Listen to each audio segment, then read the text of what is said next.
All right, hello everyone. Welcome to a You Like That Extra. Just a little bonus video and audio for your episode. Why didn't I just say episode? For your Wednesday afternoon. My name is Jack. I am one half of You Like That Extra. I am the only half of You Like That Extra. This will be the only You Like That Extra because I got nothing better to do. I want to finally talk about Sam Raimi's Spider-Man 3. Constantly brought up on the show. Jokingly, I defend this movie and I say it's the best movie ever made and that there's some good stuff in it. Obviously, that's a joke. Even I can't defend Spider-Man 3. Sam Raimi, 2007. What a time this was. I was but a young boy. I was in the 9th grade when this movie came out. And, at that age, you figured it out, right? Like when you're a kid, you just like everything you watch and you're like, oh my God, this is like Spy Kids 3D. Oh my God, this movie's so good. It's the best movie I've ever seen. You come to school the next day and you just talk about it all the time. But year 9, you've got it figured out and you know what you like. I knew I liked Spider-Man. I knew Spider-Man 2 was my favorite movie ever. I had slipped. It sounds like it's a crime. I had moved towards horror at this stage. Freddy vs. Jason was probably my favorite movie of all time at this point. What a banger. We've got to talk about Freddy vs. Jason at least once before I leave the show because that movie fucking rocks. I remember seeing this at a sold out cinema and the hype for this movie was fucking huge and I was right down the front. We were front row to the left. So like the worst possible seating position in a cinema, looking fucking directly up for 2.5 hours. It's brutal. And I remember walking out. I think I saw it with my brother and some friends, and I remember walking out and we were all just kind of like, that wasn't good. That was not a good movie. And we never really spoke about it again. I've seen the first 2 Spider-Man films, honestly, probably more than 30 times each, and I'm not exaggerating. When I was a kid, they were comfort movies, I would just watch them again and again. As I grew up, I would watch them 2 or 3 times a year, especially Spider-Man 2. I've seen that way more than the first one. I'm just going to quickly close that door because these fucking birds, I hope I move out this weekend. Fuck me, these fucking birds. But yeah, Spider-Man. I fucking love Spider-Man 2. Spider-Man 2, obviously the best comic book movie of all time. Oh God, that's going to sound awful when I sat back down. I'm so sorry. Spider-Man 2, obviously the best comic book film of all time. Just the best villain, the best action sequences. It looks incredible. What can you say about Spider-Man 2? It's just genuinely the best of all time. So the hype for this movie was huge. The trailer came out. You see black suit Spider-Man. You hear Venom's going to be in it. You're like, oh my God, this is going to be monumental. It's going to be huge. Sony really, really pushed for bigger. Even Sam Raimi was like, yeah, we've got to go bigger. It's got to be better than Spider-Man 2. Therein lies your problem. Spider-Man 2 had a budget of $250 million USD. 250 million. That's Shang-Chi money today in 2005. They started this movie in 2005. Straight after Spider-Man 2. It took over 2 years to make for some reason.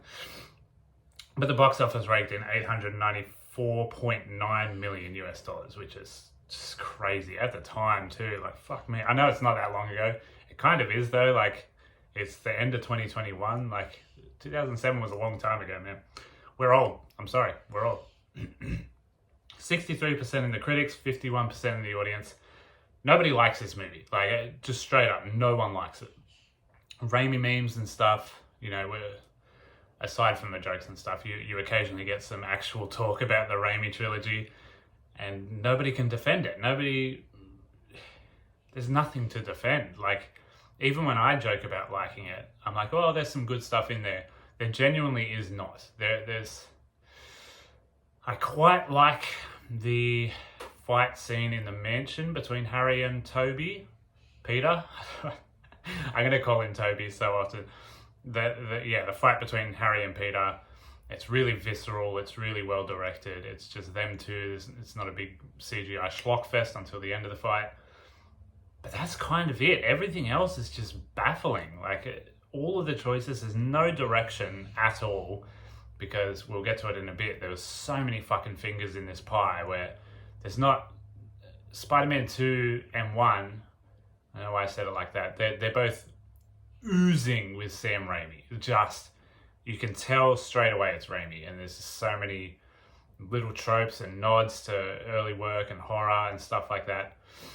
But this one, it's so glossy and sheened. It just doesn't, you can't tell Sam Raimi directed it at all. And you have to wonder whether he fucking did or not. Or did Avi Arad do it? Avi Arad, the worst movie villain of all time up until whoever runs Warner Brothers. Fuck you, Warner Brothers. Starring Tobey Maguire, Kirsten Dunst, James Franco, Topher Grace, J.K. Simmons, Thomas Hayden Church, Bryce Dallas Howard, and Willem Dafoe's voice. That's a stacked cast, man. There's so many people in this, and that's a problem as well. Too many people, one would argue. Plot: as Peter Parker's life finally seems to be falling into place, a mysterious alien symbiote bonds with him and alters him greatly. Facing about 38 villains, Peter must find the line between good and evil, save New York, and mend his relationship with Mary Jane Watson. This took me, watching this again, this took me 3 tries to finish. It's only 2.5 hours long. Well, I say only. That's a long movie. But last night I started it and I was like, oh God, this is not good. And then I watched a bit this morning and I was like, oh God, okay. So I went and did some washing or something and then came back. Still didn't really watch the end. I just kind of fast forwarded through. I've seen it enough times. It's just awful. This movie is just awful. It's stunningly awful. I mean, every choice made doesn't feel like a choice. It feels like this movie was made by accident. Like, if it was just wrapping up the Goblin arc, wrapping up Peter and Harry's fractured relationship, Harry, becoming a villain, following in his dad's footsteps, that's great. That would have been a great movie. And yes, you would have been a little bit disappointed because you're like, oh, it's just another Goblin story, but there's so much more you could do with Harry and Peter's relationship. Put the Mary Jane shacking up with Harry plot in there as well. That would have been great. There's so much you could have done and just made it not a smaller movie, a smaller movie than what it is, but not smaller than Spider-Man 2. You could, ramp up the action set pieces or whatever. But Sam Raimi wanted to do Sandman and he wanted to retcon Uncle Ben's murder, which is another straight, why did you need to do that? Spider-Man, in the first one, Spider-Man doesn't kill the guy who killed Uncle Ben, but he kind of causes his death. And it's mentioned in this, Mary Jane's like, I won't judge you, and Aunt May mentions Spider-Man doesn't kill people, and she's right. She's right. Spider-Man doesn't kill people. He's one of very few Marvel characters who has that line. And he didn't kill the first guy, but it just doesn't matter because this one's just like, someone else killed Uncle Ben. And also he's got sand particles in his body and he can be the Sandman. Sandman is, I don't know why they're bringing him back for No Way Home because he's not interesting. His plot device of saving his sick daughter, sure, fine. There's an emotional beat in that, cool. Some sympathy can be drawn out of it and you're like, well, he's a villain, but is he really a villain? Yes, he is. He's a villain. But when he's a big Sandman monster, it doesn't look particularly great. I guess he's sort of threatening. He can do whatever the scene needs him to do. Like sometimes he can fly through New York as sand. Sometimes he can be a giant skyscraper-sized sand monster. And sometimes he just falls apart in wet, goopy mud. You originally think Spider-Man, symbiote Spider-Man that's a whole other thing.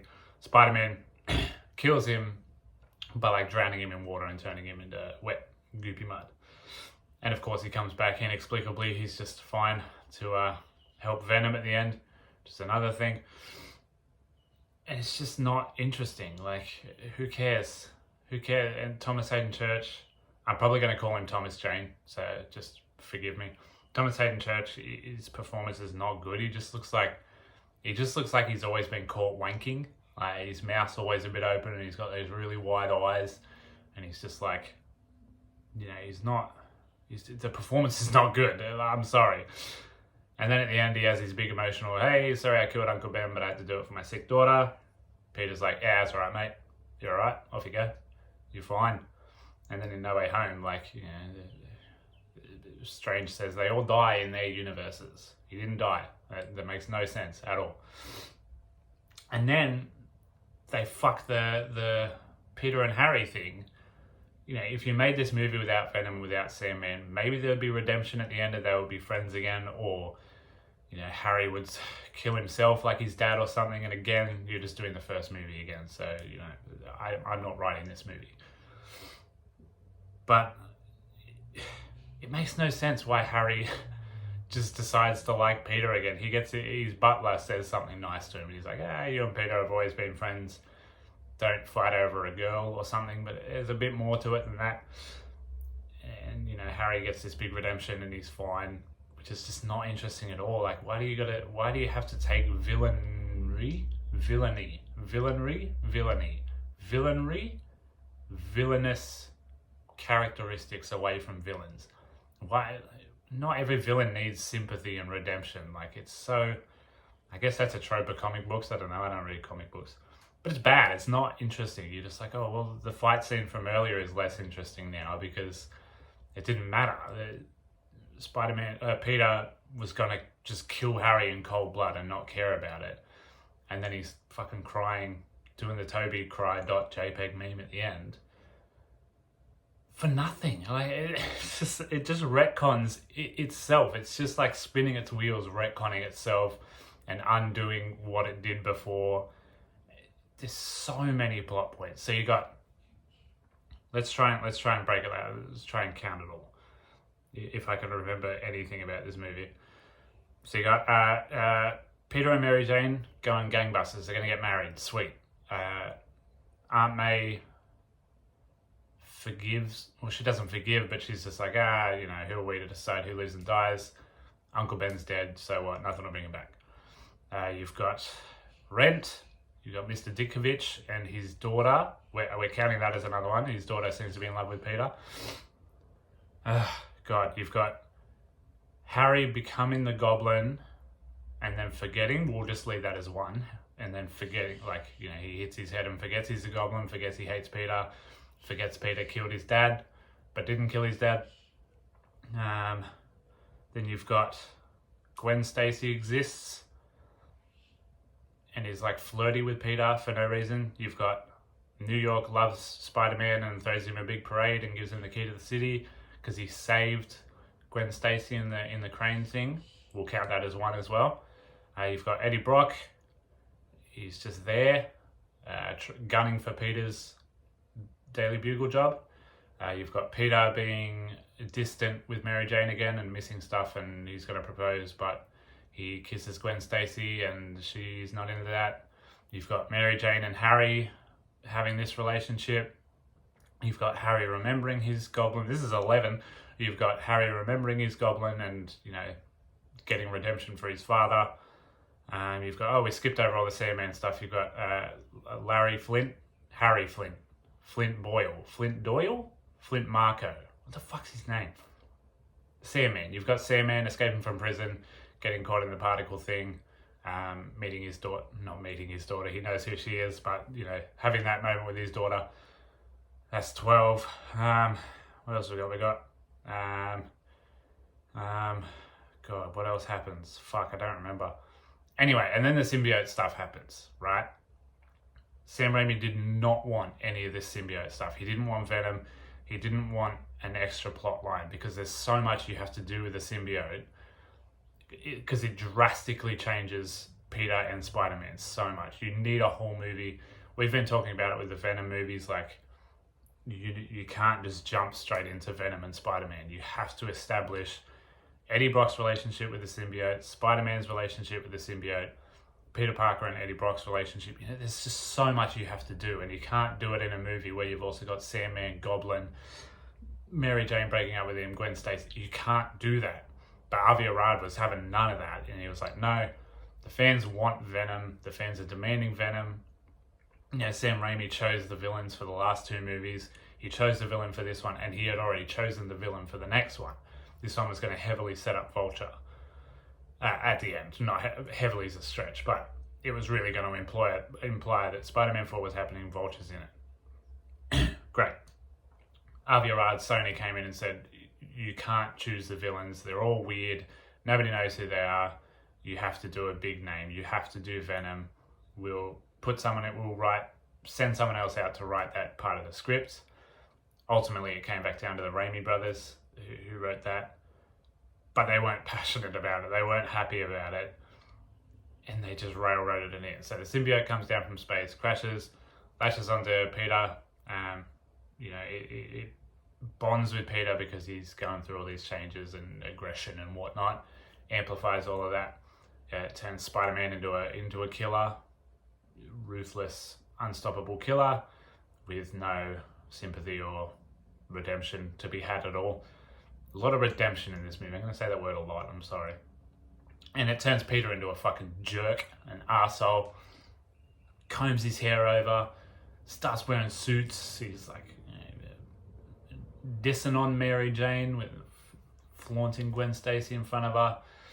Just being a prick to Harry, just being a prick in general. Finally, he gets wind of it, and he's like, I don't want this anymore, so he rips it off him.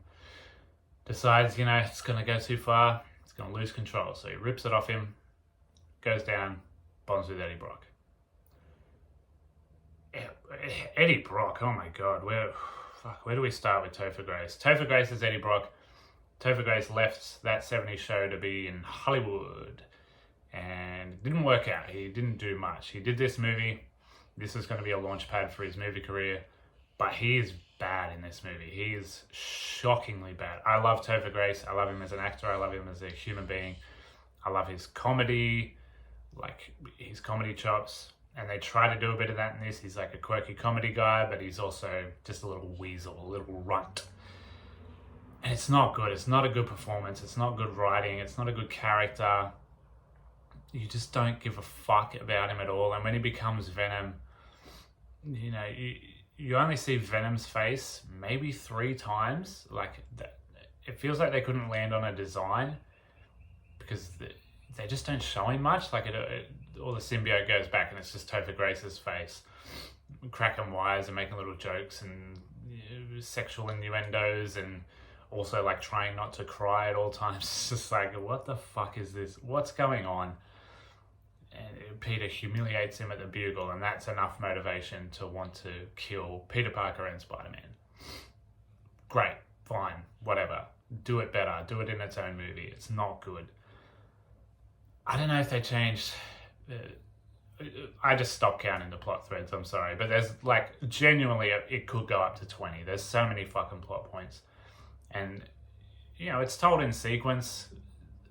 As far as editing and story-wise, it does go along chronologically. You can follow it. There's just so much to follow, and it's not all particularly necessary at all. You could have if you chopped all the symbiote stuff out of this, you would, honestly, you would have a completely different movie. You would have a shorter movie, but it would be more, I don't want to say coherent, because it is a coherent movie, but it would just be less messy, just like, ugh. If you're moving house, like, and you've got a whole room that you don't use, but it's completely furnished, so you have to bring all that furniture with you when you move. That's the symbiote. That room is the symbiote story in this movie. It's just like, oh God, it's all this weight we have to carry, and we have to finish, and we have to set it up in the new house. Like, oh God. It's a nightmare. It's an actual nightmare. I'm fine with just having Goblin and Sandman, because that's what Sam Raimi wanted, and I feel like, this would have been a drastically different movie. Would it have been a better movie? I don't know. Because the problem with them trying to go bigger is they kind of fucked it. They had to use a lot more CG. The train sequence in Spider-Man 2 is pretty much completely CG, but it looks fantastic. Like, it was 2004, and it looks great. It looks fucking phenomenal. There's not a lot of jank. Jank is the best word I can use. There's no jank in that CG at all. There's a couple of shots of Alfred Molina where you're like, oh, Jesus, he's very smooth, isn't he? But for the most part, you are just so drawn into that action set piece. You're like, holy fuck, this is so exciting. This looks incredible. I can follow where they're all going. This movie starts with Peter being chased by Snowboard Harry. He's on a snowboard. Yeah, cool guy. He's got like Oakley shades as part of his mask. Harry chases after Spider-Man, and straight away, the visual effects are so much worse. They must have changed, visual effects companies or something, because it looks so bad. And the physics of it, it's a Spider-Man movie. You don't need realistic physics in a Spider-Man movie. But it's bad. It's terrible. They're all flopping around and it doesn't make sense and you can't follow it. There's very clearly they're moving from one point to another, and Peter has to protect the ring, but he has to protect himself, and he has to try and reason with Harry. Right? They're your 3 points. But it's just like going all over the place and fucking swinging around and swinging around, no pun intended. And it looks bad. It just looks, this was the year that PlayStation 3 came out, I think. And I make this joke all the time. I say, it's a PS2 cutscene. This genuinely looks like it was rendered with PS3 technology. It looks like Resistance Fall of Man, like the first PS3 game that came out. It looks really bad. And I'm sure technically it's very impressive and took a lot of work. And I'm very sorry to all the people who did that work, but it looks fucking atrocious. And it doesn't get better for the rest of the movie.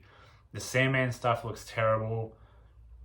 Like even all the small scale Sandman stuff, when he's like just melting away or he's turning into Sandman, you see all the particle effects and stuff. It just looks bad. There's no other way to describe it. You're like, this looks cheap.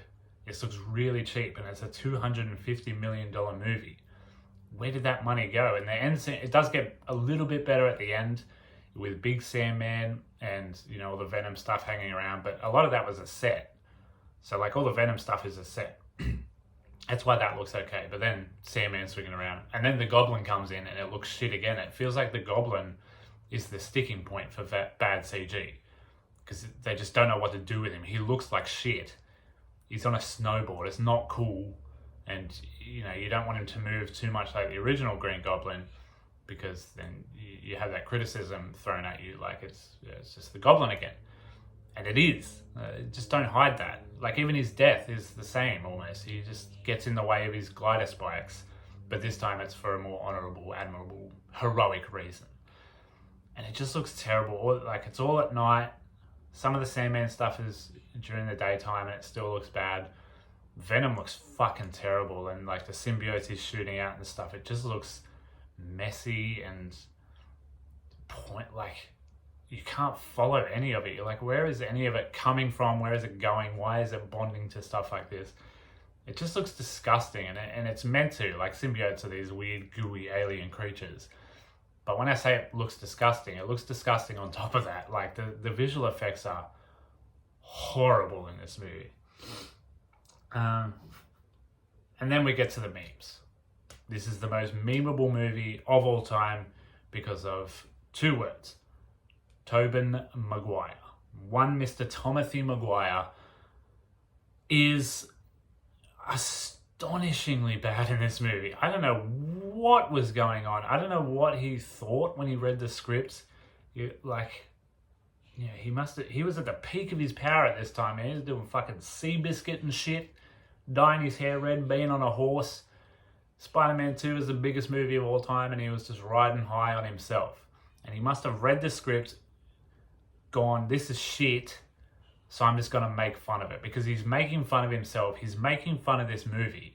This can't be a serious performance from Tobey Maguire. He is astonishingly bad. And all the dancing, like the scene in the jazz club when he's dancing and he's playing the piano and he's swinging around, that goes for like 8 minutes, maybe more. And he's just doing that. And there has already been the dance scene where he's like winking at women and shaking his hips at women, thinking he's hot shit. And it's like, did the symbiote do that? I thought it was meant to make him more aggressive and more moody. But he's like dancing and he's this happy-go-lucky, taking the piss out of life guy. And he's just, when he has to cry, he's clearly like, fucking hell, he's pushing so hard to cry. And it's so noticeable that, maybe he can't really cry on cue and he's really battling to do it. And he's just, he has big emotional moments in this movie, and he has to be charismatic. Peter Parker has to be charismatic, but he also has to be sympathetic. He has to go through hell. And Tobey Maguire is just weird. It's such a weird performance, and he looks bad, and he's not in shape, which is so funny. Like, yeah, for the first Spider-Man, he got ripped for that that one scene in the mirror. And then, I don't know if it was when he hurt his back on Spider-Man 2 or something, but he just completely gave that up. He's got no real shirtless scenes in this movie. He just looks like shit. There's a scene where he's sitting at a desk and he's in a big blue button-up shirt. It's about 4 sizes too big. I know, like he looks so funny. He just doesn't give a fuck. And that's the crux. It feels like he didn't want to come back. And I couldn't find anything about Toby wanting to come back or not. Like, all the interviews and stuff are just from press around that time. He's like, yeah, whatever, this movie's great, give me money. So, that's sort of my review of Spider-Man 3. I think it's awful, I think it's indefensible, there is nothing redeeming about it. It's bad, it looks bad, it's not funny, it's not sad, it's not uplifting, it's not interesting in any way. It's just it's a linear but incoherent. No, that's not fair. It's coherent, but it's just not interesting. There's too much. You put too much topping on a pizza, it's going to be shit. It's all going to fall off. It's just going to fall apart and crumble in your hands. Oh, I had to burp, I'm sorry. And it's not going to be good. That's what this movie is. So, I looked it up because I wanted to know what happened. I don't even really know. I just know Sam Raimi isn't happy with it and didn't want Venom. That's all I knew.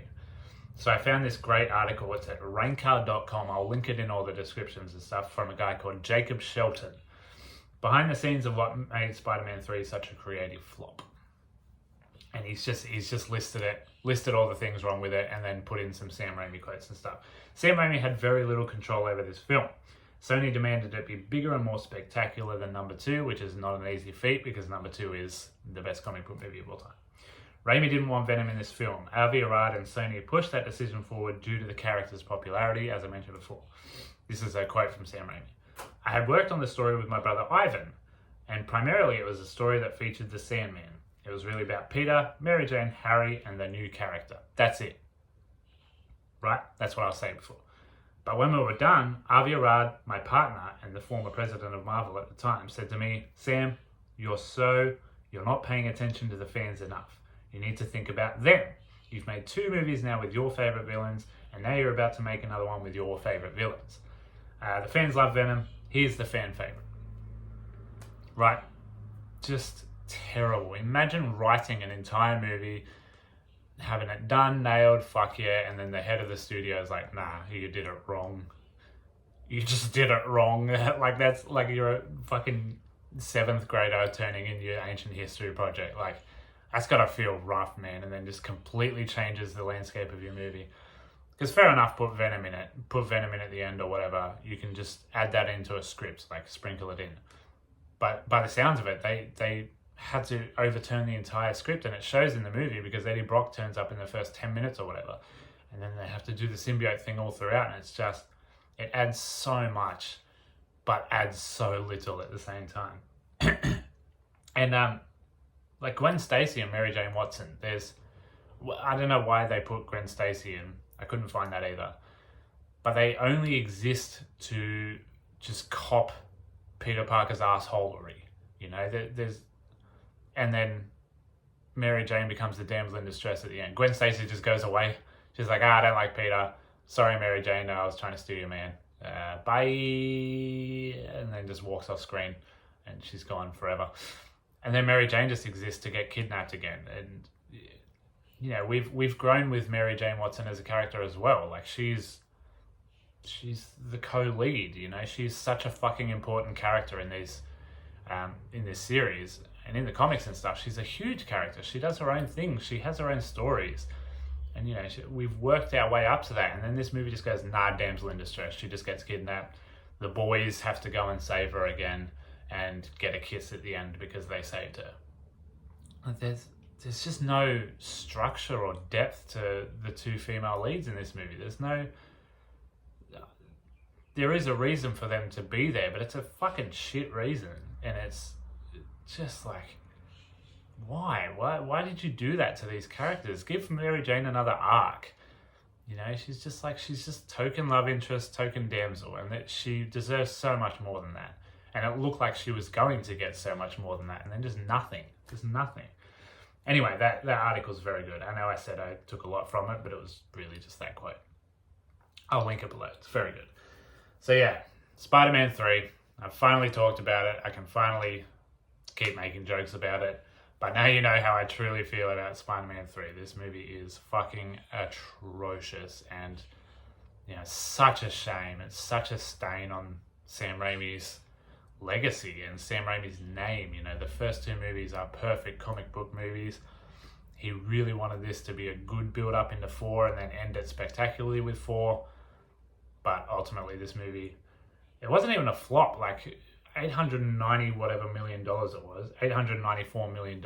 That's not a flop. That's, in terms of a studio, that's like ding, ding, ding, ding, ding. Fuck yeah, keep making these.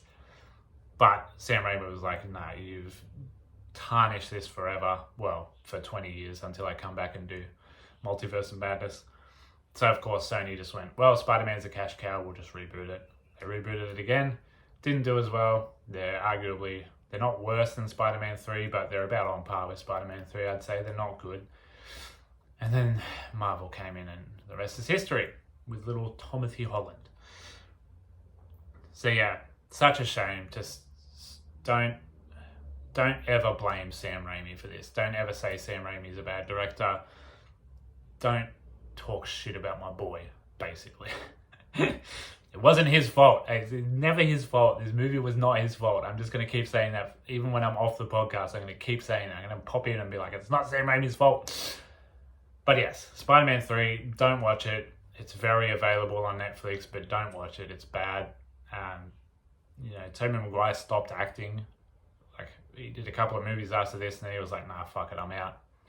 And, props to him. He would have made so much money off of this, but yeah, he's one of the most memed on human beings on the internet. So yeah, that's Spider-Man 3. Jesus. It felt good to get that out of my system, honestly. I hate this movie. I'm probably never going to watch it again, considering it took me 3 tries this time.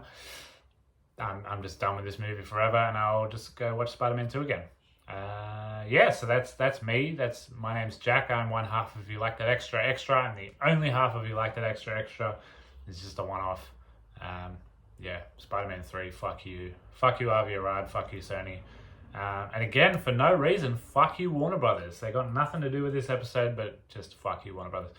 We'll be back tomorrow for Rec, which is a Spanish found footage horror movie. We'll be back on the weekend with The Harder They Fall, which is an incredible, incredible Western that's on Netflix right now. Please watch it before we do the episode. You have to watch that movie. We'll talk about it more in the episode. And then we're building up. 2 more weeks, man. Spider-Man No Way Home. They're in it. Tobey Maguire's in it. He's back. We'll see you then. Follow all the links in the bio. I don't know how to do this shit. Adam should do it. Okay, bye. Goodbye. The episode's finished. Bye.